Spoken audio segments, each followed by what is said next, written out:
هل كانت لعنة الفراعنة سبب في غرق تايتانيك؟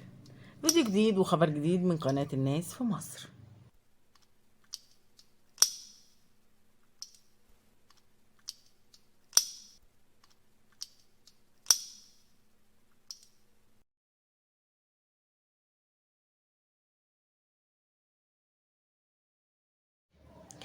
لعنة الفراعنة هي أمور غريبة وعجيبة حدثت لعدد كبير من المستكشفين والعلماء الذين ساهموا بشكل مباشر أو غير مباشر في فتح المقابر الفرعونية والتعامل مع محتوياتها من أغراض أو مومياوات، ولكن العلم لم يستطع معرفة سبب هذه الوفيات التي حدثت لهؤلاء. السفينة الشهيرة والتي كانت قصتها محور فيلما من كلاسيكيات السينما العالمية، وهي سفينة ركاب إنجليزية عملاقة عابرة محيط منتظمة، كانت مملوكة لشركة وايت ستار لاين. تم بناؤها في عاصمة أيرلندا الشمالية. كانت التيتانيك أكبر باخرة نقل ركاب في العالم، تم بناؤها في ذلك الوقت. كان أول إبحار لها في 10 إبريل 1912 من لندن إلى نيويورك عبر المحيط الأطلسي، وبعد 4 أيام من انطلاقها في 14 إبريل 1912 اصطدمت الباخرة بجبل جليدي، مما أدى إلى غرقها بالكامل بعد 2 و40 دقيقة من لحظة الاصطدام في الساعات الأولى ليوم 15 إبريل 1912.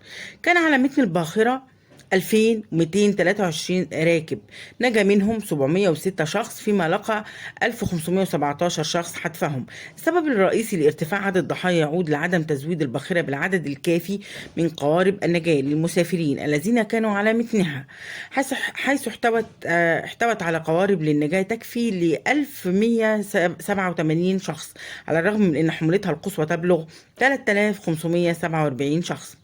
غرق عدد كبير من الرجال الذين كانوا على ظهر التيتانيك بسبب سياسة إعطاء الأولوية للنساء والأطفال في عملية الإنقاذ. تم بناء التيتانيك على أيدي أمهر المهندسين وأكثرهم خبرة، وقد استخدم في بنائها أكثر أنواع التقنيات تقدما حينذاك، وساد الاعتقاد بأنها السفينة التي لا يمكن إغراقها، وكان غرقها صدمة كبيرة للجميع، حيث أنها مزودة بأعلى معايير السلامة. ويعتبر الغموض المحيط بغرق السفينة تيتانيك من شقين، وهما كالتالي: الشق الأول، في عام 1898 كتب المؤلف الأمريكي المبدع مورجان روبرتس رواية جميلة أطلق عليها اسم فيوليتي، تتحدث عن سفينة عملاقة تزن 70,000 طن، وطولها يصل إلى 240 متر، ولها محرك مزود ب3 مراوح قوية. وقد أطلق مورجان على سفينته الأسطورية هذه اسم التيتان، حيث تصور أن سفينته الضخمة قد تعرضت لضباب شديد أدى إلى ارتطامها بجبل جليدي ضخم تسبب في غرقها. والغريب أن كل هذا قد حدث بالفعل على أرض الواقع وبدقة متناهية بعد أكثر من 14 عاما على صدور تلك الرواية.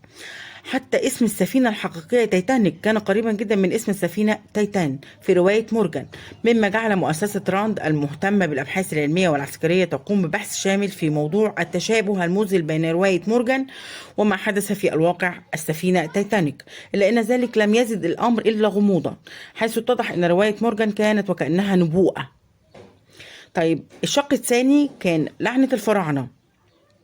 يعتقد العديد من الناس أن غرق السفينة تايتانيك كان نتيجة وجود مومياء الأميرة الفرعونية آمن رع، الأمر الذي أثار العديد من الأقاويل حول لعنة الفراعنة، وأنها السبب وراء غرق تلك السفينة الأسطورية. وقد بدأت الحكاية فعليا عام 1910، حين اشترى العالم الإنجليزي دوغلاس موراي مومياء الأميرة الفرعونية من بائع أمريكي مجهول استطاع الحصول على المومياء وتهريبها خارج مصر في تلك الفترة التي كانت فيها سرقة الآثار أمرا سهلا، ولم يكن موراي وقت ذاك مقتنعا بالسعر المنخفض الذي طلبه البائع الأمريكي لهذه المومياء، لكنه أيضا لم يقاوم رغبته في الحصول على هذا الأثر القيم وبهذا السعر الزهيد، فاشترى المومياء بشيك يحمل رقما ب4 أصفار، وهو كما ذكرنا سعر منخفض جدا بالنسبة لمومياء فرعونية، ولم يصرف هذا الشيك أبدا. ففي نفس الليلة توفي البائع الأمريكي في ظروف غامضة.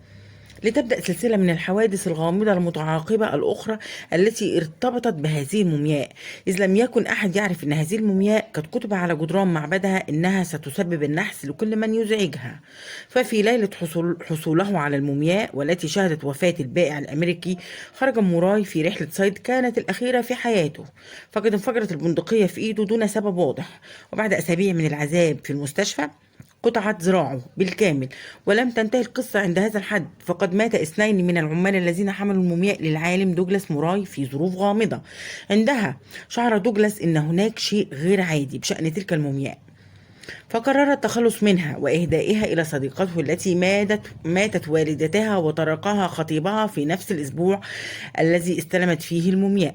ولم يمضي يومين آخرين حتى ماتت هي الأخرى في ظروف غامضة، لتعود ملكية المومياء إلى العالم البريطاني دوغلاس موراي، وهناك لم يجد من يقبل بهذه المومياء فأهداها إلى المتحف البريطاني مجانا.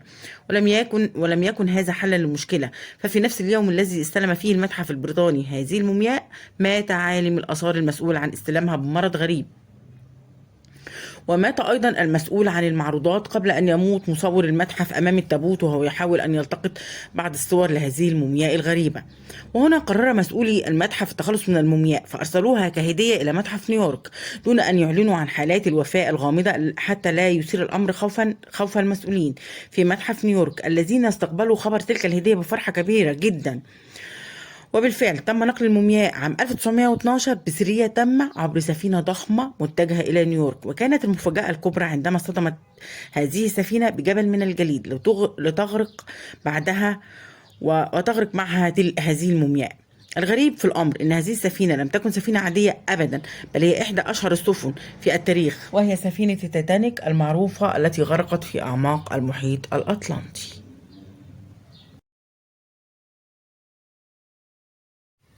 وفي النهاية ما تنسوش تضغطوا لايك للفيديو وتشتركوا في القناة علشان وجودكم معانا أكيد هيفرق كتير.